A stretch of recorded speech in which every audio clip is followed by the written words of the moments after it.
शांति जो खुदा की शांति है वो यीशु मसीह देता है। हालेलुया।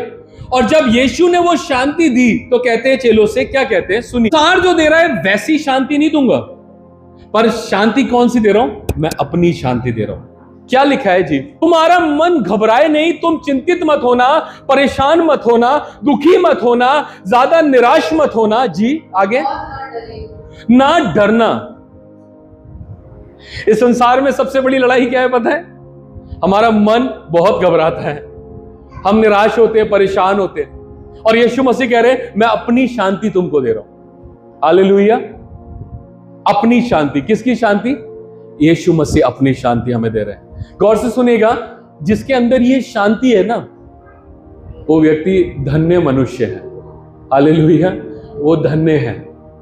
मैं फिर कह रहा हूं, आज की दुनिया लोगों को तौलती है पैसे से, उसके पास क्या है, लेकिन मैं आपको सच्चाई बता रहा हूं, स्वर्ग राज्य में जिसके पास ये शांति है ना, वो धन्य मनुष्य है, वो धन्य स्त्री है, वो धन्य है। क्योंकि याद रखिएगा, उसका खुदा, उसका यीशु उसके अंदर रहता है, और वो पवित्र आत्मा उसके विचारों को और उसके हृदय को शांत रखते हैं। हालेलुया। के साथ फिलिपियो 4:7 में लिखा हुआ है, मैं इसको पढ़वा नहीं रहा हूं लेकिन आप फिर भी सुन लीजिए। लिखा है, तुम जब प्रार्थना में चिंतित हो, जब तुम्हें किसी चीज की आवश्यकता हो, तो तुम प्रार्थना करना और परमेश्वर से मांगना धन्यवाद के साथ। तब क्या होगा? परमेश्वर की शांति जो समझ से परे है, सारी समझ से परे है, मसीह यीशु में तुम्हारे विचारों को सुरक्षित करेगी। जब तुम घबराओगे तो तुम्हारे अंदर जो शांति आएगी वो परमेश्वर की शांति आएगी, जो मसीह यीशु में तुम्हारे विचार, तुम्हारा हृदय सुरक्षित किया जाएगा। वो गहरी बात बताना चाहता हूं, यह शांति सिर्फ परमेश्वर ही देता है। हालेलुया। यह शांति सिर्फ परमेश्वर ही देता है। यह शांति सिर्फ यीशु मसीह के द्वारा, पवित्र आत्मा के द्वारा हमारे जीवन में आती है। आप कितने धनवान हो इस बात से कुछ फर्क नहीं पड़ता, आपके पास क्या क्या चीजें, इस बात से कुछ फर्क नहीं पड़ता, लेकिन अगर परमेश्वर की शांति आपके अंदर है, आप आशीषित होते जाओगे, परमेश्वर के साथ संबंध में आओगे और बहुत गहरे संबंध में आओगे। कैसे आती है परमेश्वर की शांति? कैसे आती है परमेश्वर की शांति? परमेश्वर की शांति आती है जब हम परमेश्वर के साथ घनिष्ठ संबंध में होते हैं। कैसे? गहरे संबंध में। बोलिए गहरे संबंध में। जब वो पास्टर जी आए और उन्होंने प्रोफेसी की, वो चले गए, उसके बाद मेरे तो हालात बदल गए, मेरी चीजें परमेश्वर ने बदल दी। लेकिन याद रखिएगा, कोई भी व्यक्ति आपको खुदा के साथ क्लोज रिलेशनशिप में नहीं ला सकता, उसे के लिए आपको ही आना पड़ेगा। उसके लिए आपको ही आना पड़ेगा। आप मुझे बुलाओ, मैं आपके लिए दुआ करूंगा। परमेश्वर अद्भुत काम आपके जीवन में कर सकते हैं। हो सकता है आपके हालात बदल दें।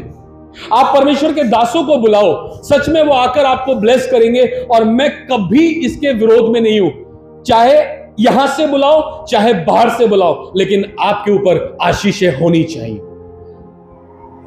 जब मेरी पत्नी का एक्सीडेंट हुआ तो मुझे बहुत अच्छे से याद है, जैसी वो गर्दन ऐसे करती थी और ऐसे मूव करती थी तो बेहोश होकर गिर जाती थी।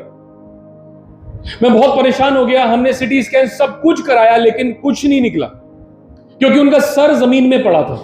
जब वो गिरी थी तो सर जमीन में लगने की वजह से बेहोश हो गई थी। मैं बहुत परेशान था, जहां तक कि मैंने बहुत से घर के काम किए उन दिनों में जो मुझे नहीं करने थे, क्योंकि मेरी आदत नहीं थी, लेकिन मैं फिर भी करने लगा, क्योंकि मेरी पत्नी ऐसे गर्दन घुमाती थी या ऐसे मूव करती थी अपने हेड को, तो वो बेहोश होकर गिर जाते थे।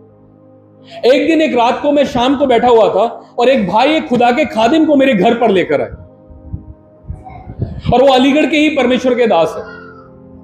जैसे वो आए मेरे घर पर और उन्होंने आकर मेरी पत्नी के लिए दुआ करी, उन्होंने सर पे हाथ रखा, कहा यीशु आज से ऐसा ना हो और ये पूरी तरीके से चंगी हो जाए। जो अटैक इनके ऊपर हुआ है, जो एक्सीडेंट इनके ऊपर हुआ है, यीशु आज से दूर कर देना ये सारी परेशानियां जो इनके शरीर में हो रही है। आखिरी दिन था उस परेशानी का। हालेलुया। परमेश्वर का दास आके आपको ब्लेस कर सकता है, लेकिन कोई परमेश्वर का दास आकर आपको खुदा से रिश्ता और नजदीकी में लाने के लिए कभी भी कुछ नहीं कर सकता।